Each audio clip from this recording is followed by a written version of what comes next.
Indag, balak mo magbukas ng maliit na negosyo. Excited ka na, may puhunan ka na. Pero handa ka ba sa legal requirements? Dahil isang maling hakbang lang, pwede kang ma-penalty, ma-fine, o mapasara. Sa Business 101, pag-uusapan natin ang mga requirements para sa sole proprietorship sa Pilipinas o solo-owned small business company. At bakit delikado kapag hindi mo ito sineryoso? Ano ba ang sole proprietorship? Ito ay negosyo na pagmamay-ari at kontrolado ng isang tao lamang. Ikaw ang boss, ikaw ang may-ari. Pero tandaan mo, ikaw din ang mananagot sa lahat ng utang at obligasyon. Bakit kailangan ng requirements? Para maging legal ang operasyon mo. Para protektado ka sa batas. Para makapag-issue ka ng official receipt at para hindi ka ituring na illegal business. Narito ang pangunahing requirements kung magbubukas ka ng sole proprietorship sa Pilipinas. 1. DTI Business Name Registration. Magparehistro ng business name sa Department of Trade and Industry, DTI. Ito ang magbibigay sa iyo ng legal right gamitin ang pangalan ng negosyo mo. 2. Barangay Clearance. Kumuha ng clearance sa barangay kung saan located ang negosyo mo.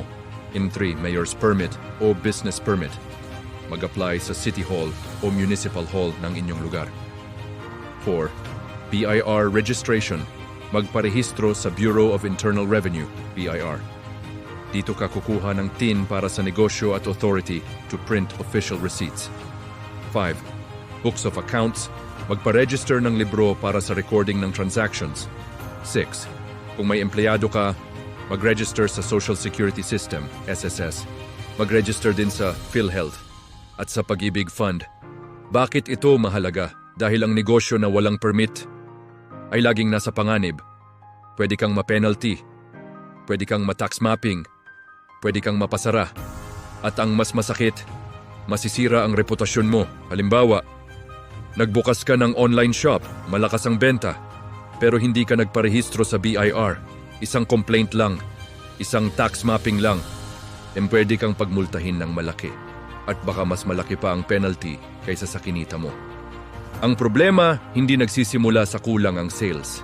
Nagsisimula ito sa kulang ang compliance. Kapag hindi mo inayos ang legal foundation ng negosyo mo, mahina ang pundasyon. At kapag mahina ang pundasyon, madaling bumagsak. Reminder number 1, huwag magmadali sa kita kung hindi pa maayos ang papeles. Reminder number 2, ihiwalay ang personal at business transactions. Reminder number 3, mag-consult sa accountant o business consultant bago mag-operate. Dahil ang negosyo ay hindi sugal. Ito ay responsibilidad. Kung seryoso ka sa negosyo, simulan mo sa legal at tamang proseso. Hindi sapat ang sipag. Kailangan may sistema. Ako, si Coach JJ, your business consultant. Hindi lang ako nagtuturo ng accounting. Tumutulong ako magpatatag at magpalegal ng negosyo. Kung kailangan mo ng tulong sa pag-process ng DTI registration, BIR registration, Mayor's Permit, at iba pang business requirements, pwede kitang gabayan step by step hanggang maging compliant at legal ang negosyo mo.